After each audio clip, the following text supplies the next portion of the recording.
Good afternoon, guys. Thanks for coming. Obviously, excited for the opportunity to get back in the Glass Bowl. Tremendous opponent this week in Miami. Very well coached team, a team that I think is very detailed in their approach in all three phases, and one that you have to go, you have to beat them. They make you earn everything that you get. So we know we have a stiff challenge. Like I said, we're looking forward to getting back in front of our home crowd, homecoming weekend, and, all the pageantry that goes along with that. And this weekend, expect a huge turnout from our crowd, and looking for our football team to put out a good product this weekend and have a great game. So that being said, I'll take your questions. When a team beats you in a championship game, and then you play them the next season, does the feeling of that game linger, and kind of is it in the air this week? Well, I think that, two different teams, 2 different years, 2 different teams. But, obviously a lot of carryover from the rosters. I mean, they're very familiar with us. We're very familiar with them.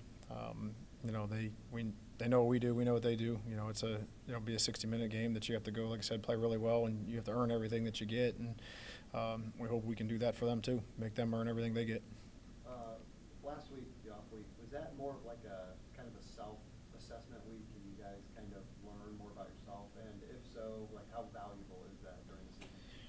Well, it's foreign to us. I mean, we don't get many off weeks around here.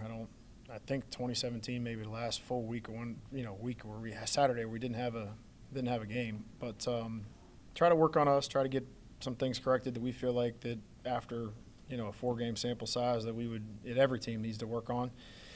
Try to get out, do a little recruiting, from the coaching staff perspective. Try to get some of our injured guys healthy and back, involved in the practice plan and what that looks like. So a lot of moving parts, but excited to be back in the game week and try to get a plan together to go beat a good team. The O-line in particular against Western Kentucky was pretty decimated with injuries. Do you expect it to look more full against Miami? Well, I mean, whether they're all back or none of them are back, either way, you have an extra week of practice and preparation for some of the things or some of the looks that they may see and that may come up in the course of a football game. Can you prepare for everything? You cannot. You can't simulate every scenario. You try like crazy to do it, but it's really hard to do that. Some young guys are going to have their moments. They're going to have their opportunities. We got a good core veteran group of guys that, players 1 through, 25 or so. But after that, there's new faces that are, going to have to earn their stripes just like these guys did before. So keep feeding them practice reps, keep showing them the good, showing them the bad, showing them the ugly, and correct it, and try to reinforce the good behavior so they go out and when they have those opportunities and they're in tough moments, they play well. Do you expect some of those starters back?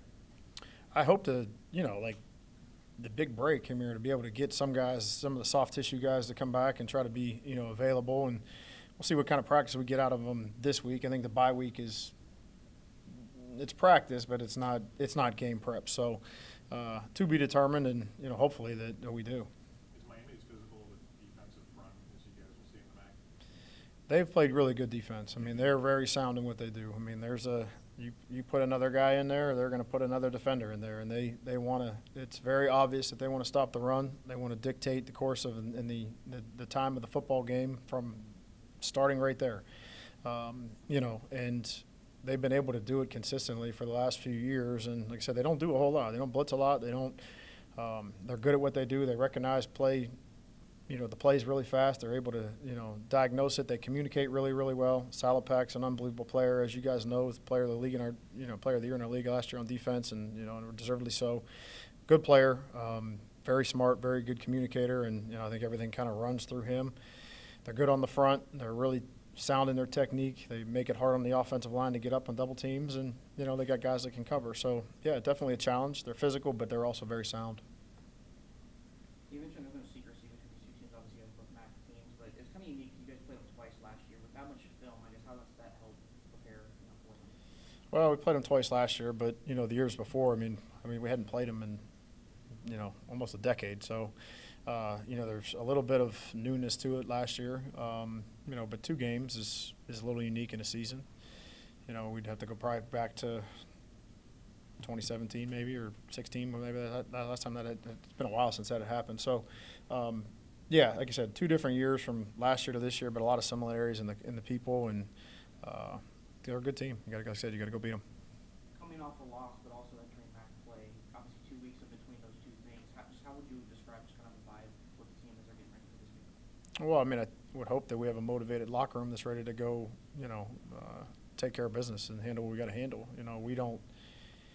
I said this last 2 Mondays ago whenever we were here, what are you going to do after a tough loss or a big win and what that's going to look like? And I'll tell you, after a tough loss, I mean, we're not some speech that's given in a team meeting or a pregame speech. Like, this is not – if we got to worry about that now, we are in deep you-know-what. So we've been pretty much preparing the same way since January when we came back, and we talk about who we want to be and what we want to become. We talk about an inside-out approach and a day-to-day routine and what that looks like. And, the reality of that is if you're not really good at that throughout the course of a week, anybody can beat anybody on any given Saturday. And take Toledo out of it. There's many examples across college football of that happening all over the place. So very process-oriented here, not emotionally driven in the moment, whether it's a big win or it's a tough loss.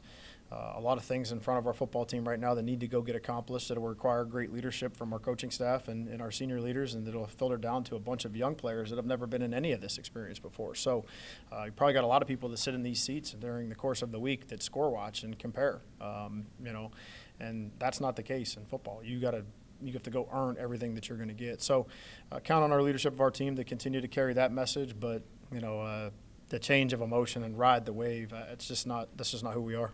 Was there anything that you kind of took away from the Western Kentucky game, looking back on it, in terms of the growth that this team is learning? Yeah, I mean, obviously some tough lessons, tough pills to swallow, right? I mean, turn the ball over as many times as we did. You're not going to win very many football games that way. We've won a lot of close one-score games here in the last couple of years, and I'd hate to sit here and think and try to paint a picture that there's not going to be a bunch of other one-score games, because there is. I mean, that's just the way our conference is.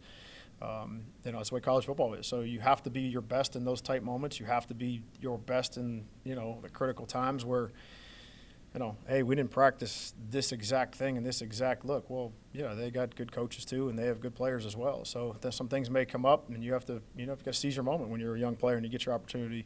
And I think that we got to do a great job as a staff to continue to try to put our guys in position to be successful. In all three phases, and we'll work really hard to do that.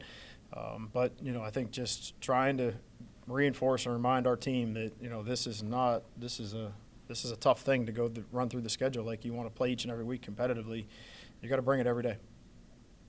Offense faced some adversity, especially in the second half against Western Kentucky. Just how did you think Tucker responded to that after watching it? Yeah, I mean, I think that's a pressure team, and they're going to heat you up, and sometimes it's going to be very sound, and there's going to be nowhere to go with the ball. Other times there's going to be potentially some guys running open and running free, and the trick for the quarterback is sometimes can you get it all blocked up and see that guy on time when he is running free? So, I think there's some really good to take away from it. There's other things I'm sure he wants back. The nice thing about college football, there's a lot of things from the Mississippi State game that he wants to take back too. He wants back too. But, you could play that game each and every week. There's good, there's bad, and there's some ugly at every position. And, obviously quarterback takes the heat, whether it's a win or whether it's a loss. But he's a true competitor, comes in, evaluates tape, tells himself the truth, understands how it is and what it's going to look like to continue to get better. He's got, not a lot of starts under his belt, and we're looking for progression and week to week, how we can improve. So, take the result out of it, again, buy into the process of what it is. Is there anything you've seen on film from Miami that looks like a challenge this year that maybe hasn't in years past?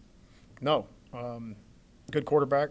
Very good scheme offensively, defensively, very sound in the kicking game. They usually create one or two game-changing plays in the kicking game every week. Last week, it was a punt return that got called back for a touchdown, but that would have broke that game open.